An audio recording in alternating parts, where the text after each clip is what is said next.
தமிழக மகளிர் உரிமை தொகை திட்டம் வருகிற ஜூன் மாதத்தில் விரிவாக்கம் செய்யப்படவிருக்கிறது.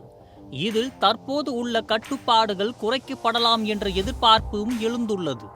2026ஆம் ஆண்டு நடைபெறவுள்ள சட்டசபை தேர்தலை முன்னிட்டு இன்னும் அதிகமான பெண்கள் இந்த திட்டத்தின் கீழ் பயனடைய தமிழக அரசு நடவடிக்கை எடுக்கலாம் என்று சொல்லப்படுகிறது.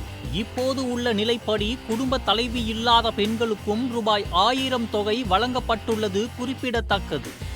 உதாரணமாக, ஒரு வீட்டில் தாய் இல்லாத நிலையில் அப்பா மற்றும் திருமணமாகாத மகள்கள் இருக்கிறார்கள் எனில் 21 வயதை கடந்த முதல் மகளுக்கே இந்த தொகை வழங்கப்படும். மேலும் விவாகரத்து பெற்ற பெண்களுக்கு தனி ரேஷன் கார்டு இருந்தால் அவர்களுக்கும் திட்டம் மூலம் தொகை கிடைக்கும். முந்தைய கட்டத்தில் ஆவணங்கள் தவறாக இருந்ததால் சிலருக்கு தொகை வழங்கப்படவில்லை.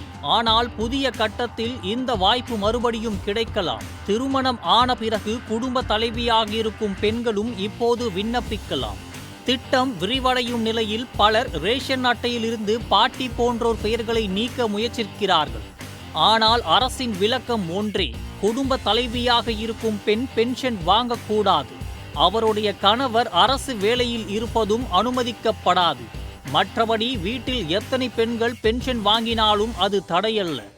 முதற்கட்டத்தில் 1,25,00,000 பெண்கள் திட்டத்தில் சேர்க்கப்பட்டிருந்தனர். இந்த வருடம் கூடுதல் 10 முதல் 15 லட்சம் பெண்கள் சேர்க்கப்பட உள்ள நிலையில் பயனாளிகளின் எண்ணிக்கை 1,45,00,000 உயர இருக்கிறது. இதற்காக தமிழகம் முழுவதும் ஜூன் 4ஆம் தேதி 9,000 இடங்களில் சிறப்பு கேம்புகள் நடத்தப்பட உள்ளன. இதன் மூலம் புதிய பயனாளிகள் விண்ணப்பிக்கலாம். மீண்டும் மறுக்கப்பட்டவர்கள் தகுதி உள்ளவர்களாக இருந்தால் அவர்களுக்கும் தொகையை பெற வாய்ப்பு பெறலாம்.